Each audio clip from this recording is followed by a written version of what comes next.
Hi, everyone. Welcome to Prime Gold Forum, and in particular to this session, the Leadership Skill Gap. Are we doing enough? We have a fantastic panel of 4 speakers with a lot of experience, not only in the corporate world, in academia, and governmental. So, without further ado, I'm going to introduce my fantastic panel that we have today, so we can discuss on this issue. And feel free to ask any questions in the chat. We're going to start with Karen Bassey. She's the head of sustainable business and social impact at Safaricom in Kenya. She has more than 15 years of experience in the sustainability business, and she has worked also at the National Environmental Management Authority, also in Kenya. Welcome, Karen. Thank you so much. Also, sorry, that's okay. Also, Dina Fakuri, she's executive director at the United Nations Global Compact in Lebanon. She has worked she has many different hats. She's worked in not only in the academic business, also in the corporate world. So she will bring a very holistic perspective to the topic that we'll discuss today. Welcome, Dina. Thank you very much, Mathew. You're welcome. Roy Mathew is a partner at Deloitte and leads a national higher education practice in the United States. Welcome, Roy. Thank you. And last but not least, we have Morris Tombeni, the Dean at the University of Pretoria's Gordon Institute of Business Science, GIBS, in South Africa. He's also have a lot of experience, not only in the academic world, but also in the corporate world. So he will also bring a multilateral perspective to the topic. So welcome, Morris. So, besides many changes that we already know from the pandemic, particularly in the labor force, with the move to flexible and remote work, and the discussion now whether it's sustainable or not, one of the other topics that has gained attention in the last couple of years is the leadership skills gap and skills gap in general. Right, a recent study by McKinsey found that 87% of the companies are experiencing a skills gap, or think that they can experience one in the near future. Not only that, about 50% of the workers that were surveyed in 2020 fear that they could lose their job because they wouldn't have the necessary skills to fulfill them in the next 5 years. And also 86% of them believe that the employers can give them more opportunity to reskill. So when we talk about leadership skills gap, what is it? What is a leadership skills gap? Why should we be addressing this issue? And in particular, given that we have such a variety of context in this room, how does that leadership skills gap play in your own context? So we're going to have each of the speakers comment on this first general question, and then we'll follow up the discussion. So maybe we can start with you, Karen. Yeah, thank you so much. From where I sit, the challenges we face today to attain an equal society, sustainable development are very, very complicated, but also interconnected, and they need a unique and courageous kind of leadership. That is why it's crucial to look at the leadership gaps that we face today in society. And one of the main gaps is that many leaders are wired to provide solutions and are expected to know everything. Yet, what I think we need is leaders who create opportunities for people to come together and generate their own answers. No one person can possibly know everything, and yet leaders are expected to have instant solutions to every problem. As a leader, you need to know your strengths, then surround yourself with people that bring on board different skills and knowledge from what you have. Another gap I see is that we are churning out leaders who are focused on shareholder value rather than stakeholder value. So the typical business schools will focus on creating book-smart leaders who can maximize profit. But to achieve the sustainable development goals, leadership at both the national and organization level have to adopt leadership styles that create a sense of shared responsibility towards attainment of the goals, and leadership that is focused on long-term value as opposed to the short-term value, plus a leadership that understands the need for collective effort toward the attainment of the SDGs. One is willing to learn, and one that in itself is ethical and leads by example. So leadership should therefore be understood as an inclusive, collaborative, and reflective process rooted in values and ethics. So how do I see this playing out in our context here in Kenya? So here we are finding that because of the leadership skill gap, getting the right leaders for various roles, especially in big organizations, is becoming difficult. We are finding that we are getting lots of, I call it the merry-go-round, where you create a leader in this organization, a new leader comes in, and a new organization comes in, and your leaders are taken away. So as a result, you'll find companies are unable to let go of old leaders who are within the business, who may have attained a retirement age, as soon as a new leader comes into the organization starts to fail. So at Safaricom, we've been very lucky. We've had 3 leaders in the past 21 years who have understood the DNA and purpose of the company. They have been from different backgrounds. First one is a trained engineer. The second one didn't have a university degree. And the current one has a finance strategy background. Yet they all have embodied similar traits in values and being purpose driven. So this continuity of visionary and ethical leadership that Safaricom is so lucky to have is what is missing in so many places across the country, across the continent, and maybe globally, but that's the leadership gap that we are missing. Visionary, ethical leadership. This plays out as well as in government. You find leaders who don't want to let go of power, others who want to ensure power remains in the hands of the few minority. So these are the things I'm seeing as the challenges, and I'm seeing as the skills gap that play out. So it's just not for leadership within corporates, but I'm seeing this playing out in our context in leadership, also in the country and governance around the country. So these are the things that I am seeing from where I sit. Thank you. Thank you. Thank you very much, Karen. I totally agree. I really like, I think it was Satya from Microsoft that said that leaders now should not be know-it-alls, but learn-it-all, right? So we should have the ability to learn whatever we need to learn as a leader and not expect them to know everything. So Dina, what do you think on this first question, the leadership skill gap, why is it important, and how does it play in your context? I think rather than talking about leadership skills, it's rather skill sets that are needed, holistic skill sets that can be developed in people to bring the best out of them in order to feel like leaders and act responsibly. Today, the business world and working spaces are disrupted due to various crises, growing inequalities, demographic changes, climate change, digitalization, and of course, the pandemic. We have switched from 90% from the 90s approach of focused expertise needed to a more holistic approach.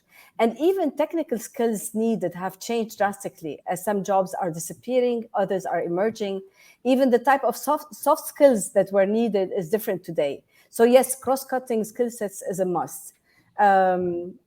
We need more today developing critical thinking, analysis, problem solving, impact creation, digitalization, self-management, active learning, resilience, flexibility, remote and hybrid working, because it's not very easy to work remotely and hybridly. So this is something that you need to learn. The entrepreneurial landscape is also taking over. And something that is very important to mention is that the upper hand that used to be in the hands of employer has moved to the hands of the employees because they are keen about their life-work balance and their well-being. So here we might even talk about closing the skill gaps of employers as well. If we want to look at some studies, and according to the World Economic Forum, 43% of businesses surveyed indicate that they are set to reduce their workforce due to technology integration. Yet 41% plan to expand their use of contractors for task-specialized work, so they will outsource. And 34% plan to expand their workforce due to technology integration. So we are losing jobs, but we are also creating others. Skill gaps continue to be high as in-demand skills across jobs are changing. On average, companies estimate that around 40% of workers will require reskilling of 6 months or less, and 94% of business leaders report that they expect their employees to pick up new skills on the job. So the economies are moving very fast. We are working more into care economy. I mean by care economy, content creation, artificial intelligence, data digitalization, and so on and so forth, and into green economy as well, because we need to be prepared for that. Companies also need to invest in better metrics of human and social capital through adoption of environmental, social, and governance metrics. So we must the universities also must prepare the curricula for that purpose. The future is today, and tomorrow is another future, and we need to track as things are moving quite fast. In the case of Lebanon, just shortly, where I come from, the multiple crises that we are facing, financial, extreme inflation, access to funds, education, health, unemployment, the disruptions are even greater. And we are losing talents, students, teachers, doctors who are leaving the country in search of better opportunities. And the immediate response, mainly from the civil sector, private sector, incubators, accelerators, academia, was to prepare the youth for stress management, remote work, flexibility, ethics, and sustainability and entrepreneurship to retain them with a decent prospect for the future. So, out of the belief that we need to prepare the future leaders, employees, and employers, we as Global Compact have launched a program with 8 universities under the name SDG Brain Lab to prepare those students to new sets of skills related to sustainability for the duration of the whole academic year. And we have secured within our network members internship opportunities where they can apply these learnings. So many initiatives of the sort are rising for youth across the country with the perspective to prepare them for the new global, regional, and local market. Thank you. Thank you, Dina. That's really interesting that maybe in the follow-up question we can comment a bit more, and because it really sounds very interesting. And I agree. I think that as Lebanon, many countries are facing several crises besides, the derived in part by the pandemic. Roy, what do you think on the leadership skill gap, and from your point of view in the US, in particular from the consulting Deloitte perspective? Yeah, no, thanks for having me. And I agree with Karen and Dina. I come at this from the perspective of an employer. So as Deloitte, we're the largest professional services firm in the world. And to give you we're also the biggest consumer of business school graduates. So we love business school graduates and we hire a lot of them. So to give you a little metric, we hire over the last couple of years, we have been hiring about 1,000 people a week, right? That's our intake in terms of how much we need talent, because it is a war for talent right now. And the challenge we have is we can't find enough of graduates and experienced hires with the right leadership skills that we need to serve our clients today. And if you ask why is that, the key thing that has come down to is the rate of change or the pace of change. So think about it. The types of problems that our clients are asking us to solve right now are related to artificial intelligence. So it's not just AI, but ethical use of AI. Or when we're building supply chains, it's not just supply chains from 10 years ago. How do you build sustainable supply chains that have, that minimize the impact to the environment and the globe? So those are the types of problems that we are being asked to solve. And these are types of problems that we've never solved before as a society. So these are all brand new problems. And so we look to graduates from business schools to help us solve these problems. And the gap that is widening right now, in my opinion, is that business school curriculums and the experience that students get in business schools were designed, 5 years ago or 10 years ago, or they're not keeping up with how quickly the market is changing. And so maybe 20 years ago, right, the market moved at the pace and the rate at which business schools updated and kept up with their curriculum in terms of giving students those experiences. Well, today, I think there's been that alignment is broken, right? Which is the market is moving at a much faster rate. Business schools are still kind of moving at a rate that they used to 20 years ago. And that has to be fixed, because if that is not fixed, that alignment, we have a problem in terms of us as employers or as consumers of business school graduates. We need business schools to give us the graduates who can help us solve these problems that our clients are asking us for, right? And so from my perspective, the 3 big things from a leadership perspective that business schools have to think about Number one, which business schools do really well, which is train people on basic fundamental leadership and management and finance and all of those types of skills, which is great.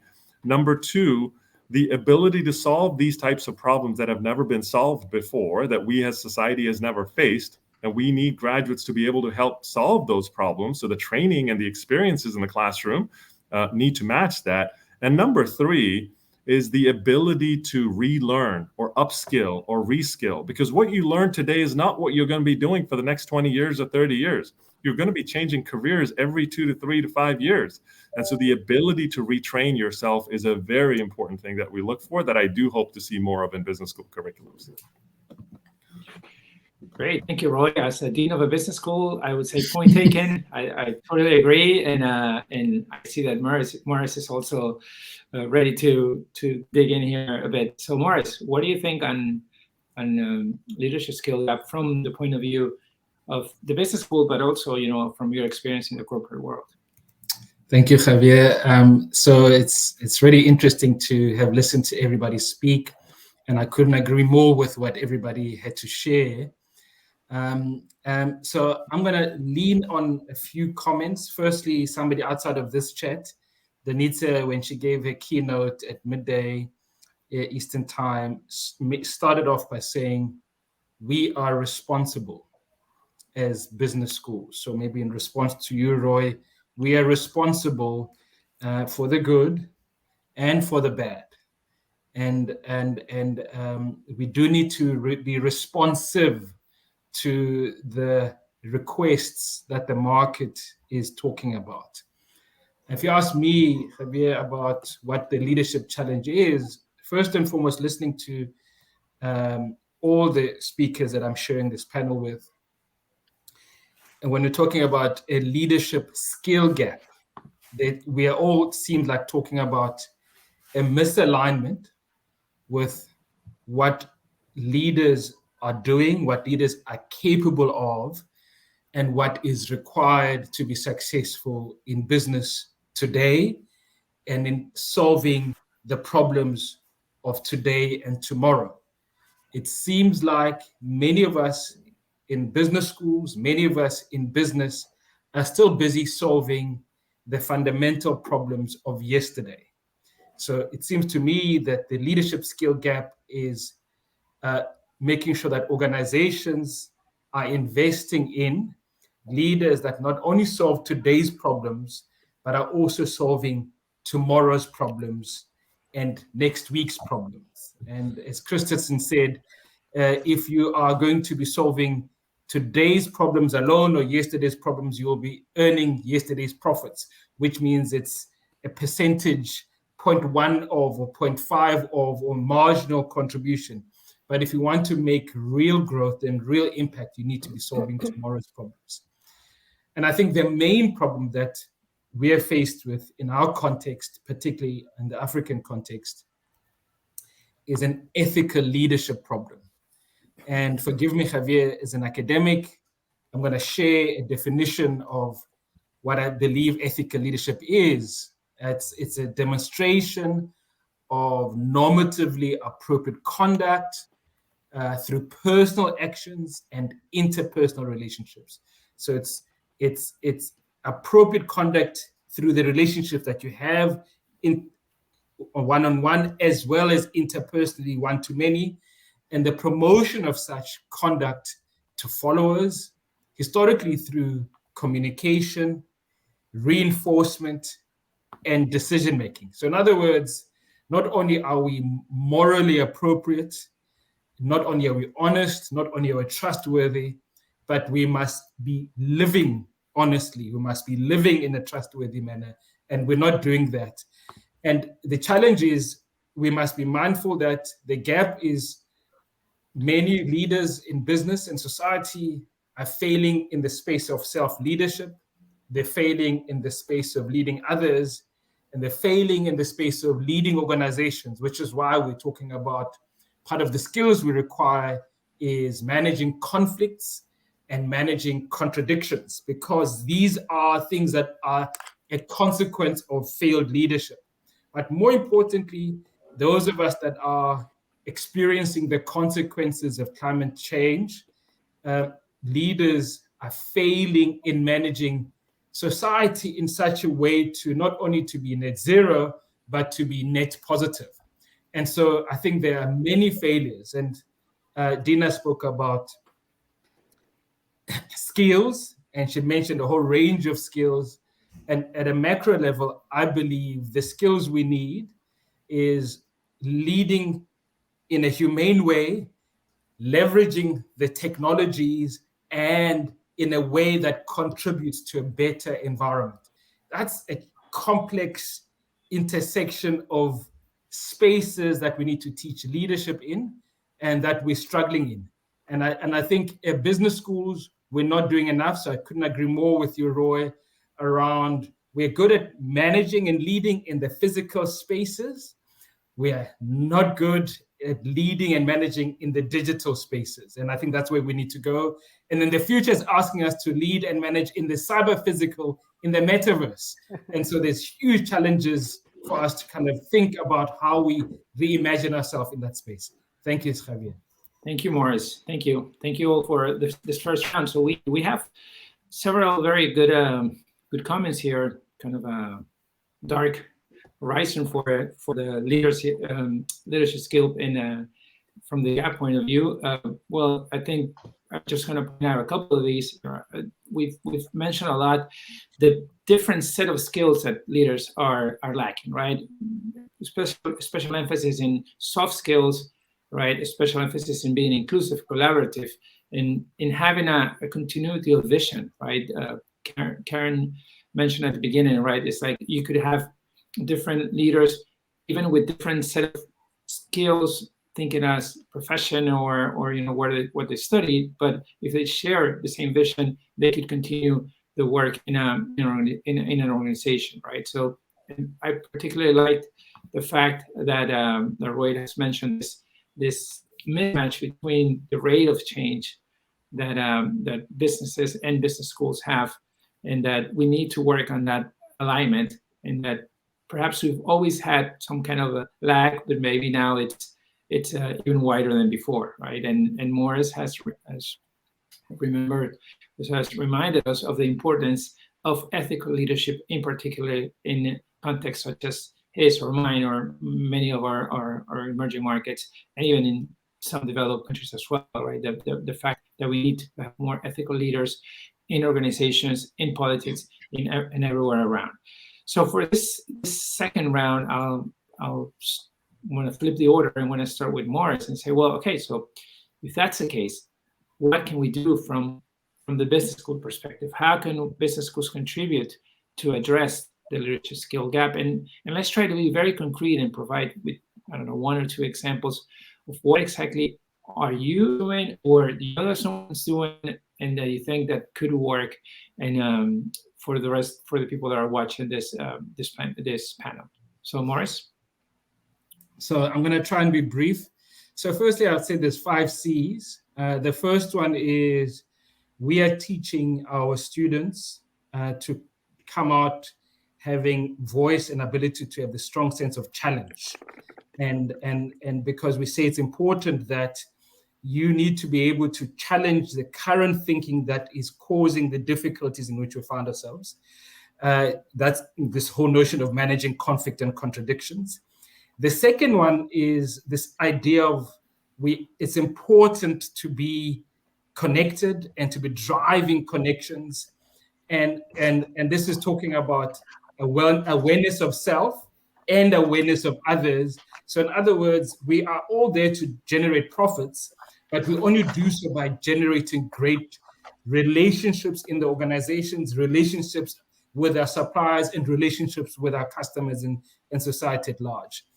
And we talk about this notion of collaboration, and we deal a lot with concepts of trust and accountability in our curriculum, because we think it's important that students understand that they're no longer in hierarchical structures any longer, they're operating in collaborative structures. And they also live in the world of community. So they don't work in departments, in line functions, they work in communities, and therefore they need to think about this fungible teamworks as opposed to fixed teamwork. And then finally, it's no longer about competition, but it's about caring. And you need to create spaces of purpose, spaces to care, and spaces for caring. So those are the 5 C's. And then we overlay that, and we are increasingly doing this, Javier, with making sure that we not only are looking at management from humanities, but also from a theology perspective, from a technology perspective, from a science perspective. And so kind of we're part of a broader university, so we work with different faculties to bring different perspectives to leadership and management, so that you're not just teaching engineers to be engineers, but engineers can be theologians and business people at the same time, just to give so a multidisciplinary perspective underpinned by these 5 C's. Thank you, Morris. I appreciate the fact that we talk about interdisciplinarity. We'll talk about a bit later in the Q&A section.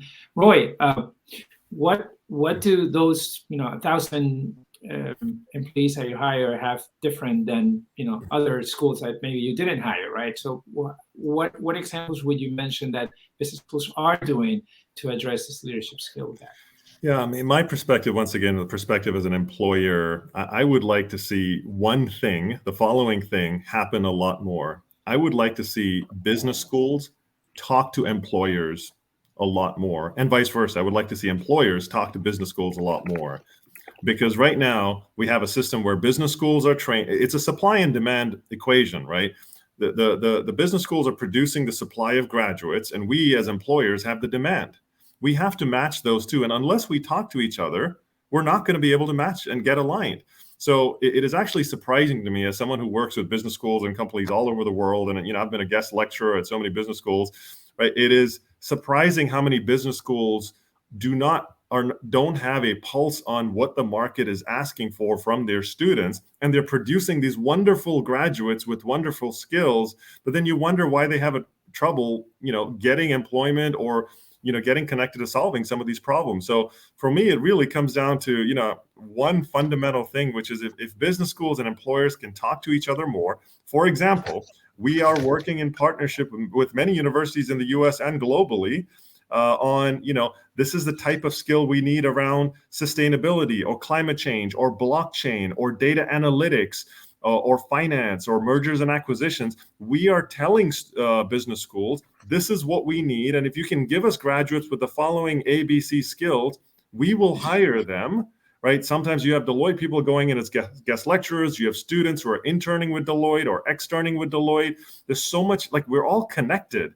So let's live as a connected ecosystem and train people in that connected ecosystem so that we maximize the probability of these graduates being successful so that we can solve these problems of tomorrow that are absolutely critical. So that's my one ask. Can we please talk to each other a lot more and build that alignment? The rest of it will take care of itself. Thank you, Roy. Very clear, and I think it connects with Morris's point before of connection, right? One of the C's was connect. So Dina, for you, one of your roles is to be executive director of the Global Compact. So how do you connect the business schools and the companies? Do you have any examples of good stories, great stories that we can learn from? I think one of the major things that we did this year, I don't know if it's this feeling arised from the crisis that we are living, but we think of ourselves rather than, basically our main mandate is to teach companies on how to become more responsible, how to assess, how to measure, how to report, and through various ways. However, this year we discovered that people need to bridge together. And so we are kind of putting a platform for all our network members to know what is happening in our ecosystem. And this is what we did actually with the students in the SDG Brain Lab that we launched. And I couldn't agree more with Morris on ethical leadership and that we need to walk the talk. And I could not agree more with both of you on the collaboration and not to work in silos and work more into communities and really understand the ecosystem. This morning, I had an interview with 9-year-old students at school who are working on zero hunger, and other groups who are working on other things. And it's amazing how creative they can be when given the opportunity. So also, we're talking about business schools, but we should not forget that schools are also important. Probably also we need to introduce new material to curriculum, like access to knowledge, developing critical thinking. Roy, you were talking about problem solving, flexibility, and so on and so forth. And the youth are readier than we think. And they can bring a lot of innovative ideas and approaches. We have witnessed that across the SDG Brain Lab. And the universities, the businesses, and the CSOs and the students are collaborating together today because the program is somehow holistic and they put them all in contact together. And very often we think that when we want to teach students soft skills or anything, it has to be on its own, like it's a standalone course or anything of the sort. It is the way we teach. I think today it's very important that students' attention span is very minimal and limited, but they can learn very faster than we used to. And we have, for example, created a Slack channel for our participants where conversation is ongoing. We keep them updated with learning opportunities, relevant events, studies, interesting articles, and they are learners. They are very interested in everything that you are giving them. And I couldn't agree with you more, Roy. Better coordination between business schools and job markets is very important, because if we are not on the lookout for changes and things are moving very fast, we are not really conveying the supply and demand. We are not fulfilling the supply and demand. Thank you. Thank you, Dina. Thank you, Dina. Finally, Karen, what are your thoughts on what business could do or are already doing to help close the skills gap? Yeah. So recently we were privileged to have Paul Polman, former Unilever CEO and a renowned sustainability leader and author at Safaricom, talking to our leadership team. And we asked him this question on leadership. What are the skills that we need? And he mentioned some crucial things about leadership that stuck with me. So the first thing he said, a leader is first and foremost a good human being. A good human being. Secondly, they put themselves at the service of others. They ensure that the people they lead succeed. They invest in their people, yeah, because they know the more they invest in others, the more they invest in you as the leader. They are humble, courageous, curious, and never stop learning. When you look at these traits, none of them talks about technical requirements like degrees, PhDs. They talk about humanness, humanity, and humility. Yet today, when you look at a majority of our business schools, they do not focus on these fundamentals that are required to produce good leaders. So we need business schools to focus on churning out leaders that can bring about economic efficiencies, social cohesion, and environmental responsibility. Why do I pick these three? Because the three are the basic indicators of sustainable development. I'll go back to my company, Safaricom.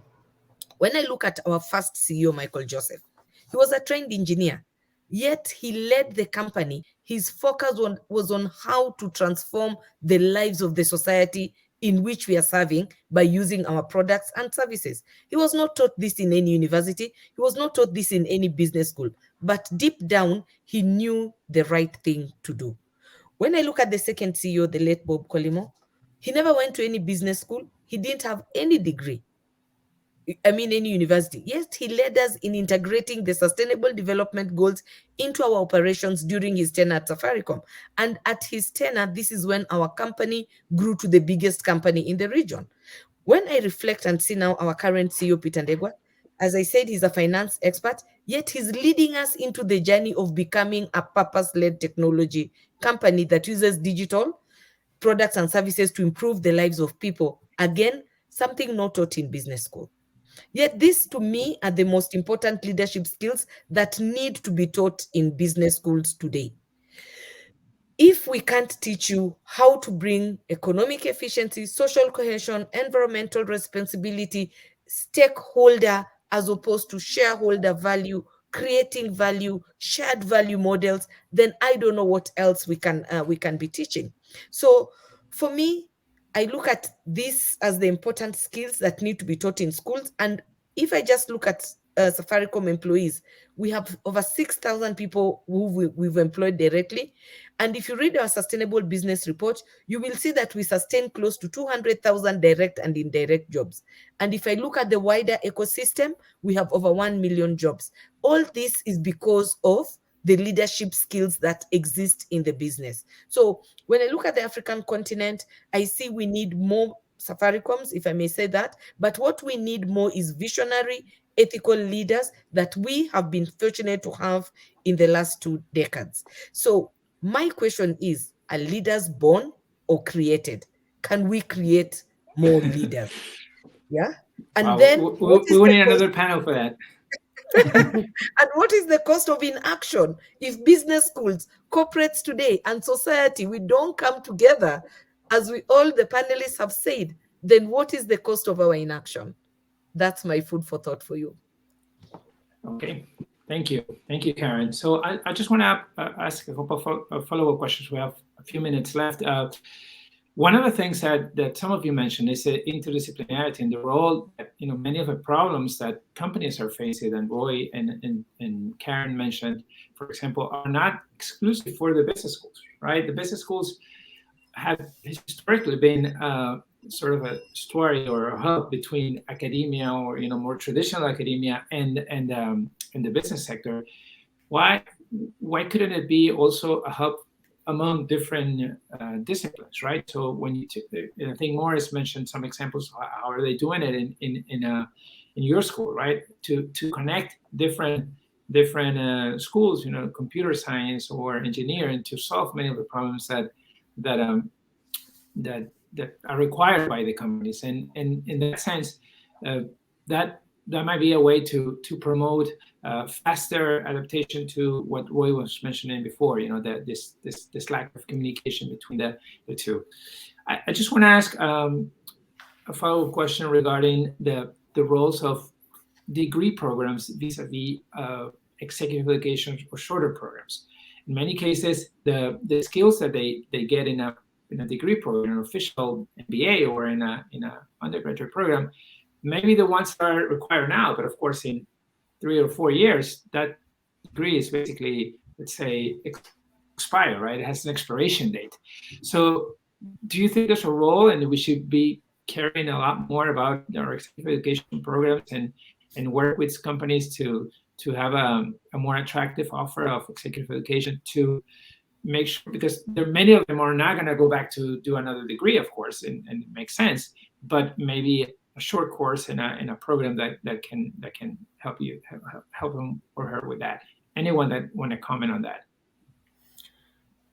I can take a shot at it, at least from a U.S. perspective. One of the fastest growing markets for business schools, or fastest revenue drivers, is the executive education or credentialing, where you have courses over 6 weeks, 12 weeks, 18 weeks, 24 weeks, where you quickly have somebody upskill or reskill in a certain area so that they can go back to the market and be more relevant and solve some of these problems that we're talking about. You don't have 2 more years to go back and get another MBA or get another master's degree. Though the market is moving too fast. And so here in the US, and I know in many other countries we work at, employers are looking at these credentials and credentialing, executive education credentials, as the quickest way to reskill and upskill their workforce. So that's a huge demand, right? And all of those are interdisciplinary. So it's not just finance or engineering or any of that. This is a little bit of ethics and data and HR and policy. When you bring all of that together in a 12-week or an 18-week course, that's magic, right? So we need more of that, and a lot of that is happening right now. Thank you. At a high level, Javier, I know I don't have much time. I think it's lifelong learning. So I don't think it's either or. I think it's both. And it's about curation and making sure you're curating appropriately for your context, your environment, and you see it as a form of lifelong learning. You might start off in exec ed, which we see, and then people switch into academic, and then vice versa. You start off in academic programs and you switch into exec ed. But it's all about lifelong learning. And maybe to lean onto the comment that Roy made earlier, we say business schools will succeed if they teach people to make sure that their rate of unlearning is faster than their rate of learning. Because with all the change that is happening, you want to create space for the learning to take place, which means you have to unlearn. So business schools or higher education institutions have to teach people to unlearn. Thanks, Javier. Thank you. Thank you. Just a few comments before we finish, and thank all four panelists, and remark. First of all, I totally agree that collaboration is key. We need to work closer to companies, to other partners, to other schools or universities, and business schools know how to do that, know how to manage resources, and we should start doing that better. We've remarked the importance of ethical, right? We've talked so many years about ethics, but I think we need to think again and rethink how are we promoting ethical behavior among our students. A balanced portfolio of skills. We've talked about the importance of soft skills, but also of some other hard skills that are also required for the leaders in the near future. And that skill, that upskilling and reskilling is not going to be done only by the degree programs, traditional degree programs at schools, but also by a lifelong learning approach through certifications and credentials and executive education in general. So thank you very much for your participation in this panel. It has been really fun, and time went by so fast, but we're right on time. So thank you everyone for attending, and hope you enjoy the rest of the forum.